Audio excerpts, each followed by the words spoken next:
Around 1100 AD, there was a kingdom in the Mediterranean that shouldn't have existed. It was ruled by Vikings, it employed Arab bureaucrats, its court spoke Greek, and its navy terrified every coastal city from North Africa to the Adriatic. You've almost certainly never heard of it. The Kingdom of Sicily, and the sea empire it built, was one of the most sophisticated states in the medieval world, and history basically forgot it. Here's what most people picture when they think of medieval Mediterranean power. Byzantium in the east, the Crusader states in the Holy Land, Venice slowly building its merchant empire. Sicily doesn't enter the frame, it's a footnote, an island. But that framing erases something extraordinary. A maritime empire that sat at the crossroads of three civilizations and bent all of them to its advantage. The tidy story leaves it out. The record shows something far more interesting. Here's the thesis: the Norman kingdom of Sicily was the forgotten engine of medieval Mediterranean trade, and its disappearance from popular history tells us as much about how empires are remembered as how they fall. The chronicles of Ibn Jubayr, the administrative records of Roger II's court, and the physical evidence of Palermo's architecture all show the same thing. This was a state that mastered the rails of its world, the sea lanes, the trade corridors, the cultural networks. And for a century, nothing moved in the Mediterranean without passing through its orbit. Think about it this way. An empire built on rails, and where the rails are water. The Normans who conquered Sicily by 1091 didn't just take an island. They took the hub of every major Mediterranean trade route. Grain from North Africa, silk from Byzantium, spices moving west from the Levant. Every one of those flows passed through Sicilian waters. Control the hub, and you don't need to control the spokes. That was the kingdom's genius, and eventually its vulnerability. Roger that completed the conquest of Sicily in 1091, but the real architect was his son. In 1130, Roger II extracted a royal crown from the Pope, a remarkable diplomatic feat for a ruler most of Europe considered a Norman upstart. What Roger II built with that legitimacy was stranger and more ambitious than anyone expected. He hired Arab geographers to map the known world.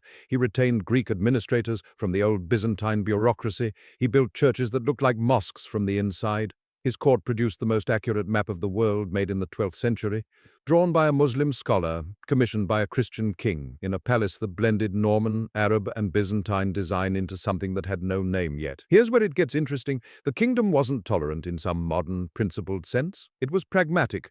Diversity was a technology. Different communities managed different parts of the trade network.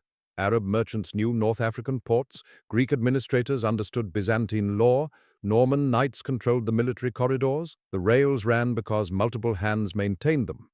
The Arab traveler Ibn Jubayr visited Palermo in 1184 and recorded his astonishment in a journal that survives today. He described Muslim craftsmen working in the royal palace, Christian women dressed in silk veils in the Arab fashion, and a city that felt, in his words, like a dream. That's a first-hand account from inside the empire at its height.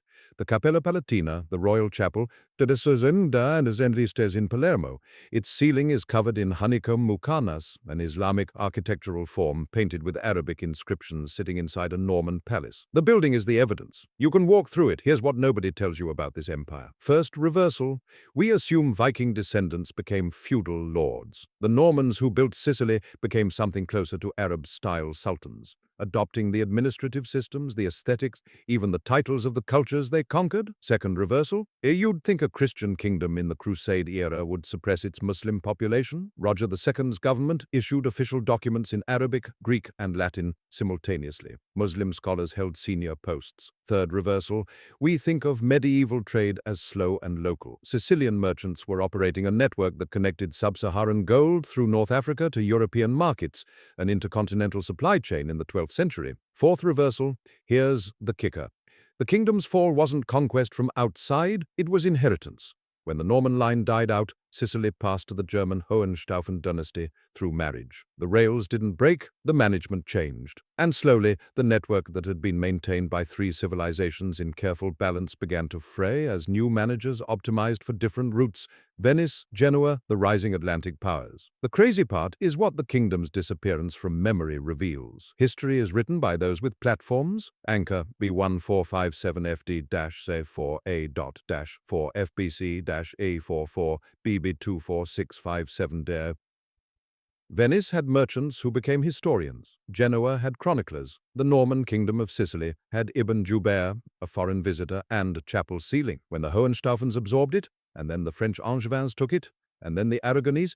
Each new ruler rewrote the story. The multicultural experiment got redescribed as conquest and reconquest. The rails were rerouted. By the time European cartographers were mapping the Mediterranean with precision, Sicily was a province, not a center. The hub had become a spoke, and the memory of what it had been was buried in Arabic manuscripts almost nobody in Europe was reading. Here's the thing about forgotten empires. They don't disappear because they failed. They disappear because the people who came after had reasons to tell a different story. The Norman kingdom of Sicily was inconvenient, too Arab for Christian Europe's self-image, too Norman for Arab chroniclers, too Greek for Byzantine historians.